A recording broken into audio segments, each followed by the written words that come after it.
నమస్తే. శ్రీ పరంజ్యోతి కల్కి అద్భుతం. మహారాష్ట్రలోని పూణేకి చెందిన ప్రియాంక ప్రకాష్ గారి అనుభవం ఇది. మా అమ్మాయి మాకు ఒక ప్రత్యేకమైన సంతానము. తనకు అర్థవంతమైన అవగాహన లేదు. ఒకరోజు మేము ఆమె కోసం బొమ్మల దుకాణంలో బొమ్మలు కొంటున్నాము. ఆమె తన తండ్రి చేయి పట్టుకుని దుకాణం లోపల ఉంది. ఆమె తండ్రి చెల్లింపులో నిమగ్నమై ఉండగా ఆమె అకస్మాత్తుగా దుకాణం నుండి బయటకు వచ్చింది.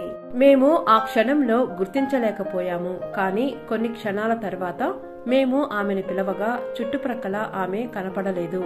తను తప్పిపోయిందని మేము గ్రహించాము. నేను మూలమంత్రం జపించడం మొదలుపెట్టి బయట ఆమె కోసం వెతకడం ప్రారంభించాను. అది మార్కెట్ ప్రాంతమైనందువల్ల చాలా వాహనాలు ఈ రహదారిపై నిత్యం తిరుగుతూ ఉంటాయి.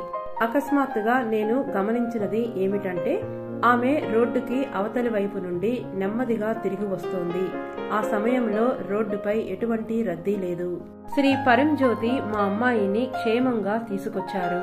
ఇది ఒక దైవిక అద్భుతం.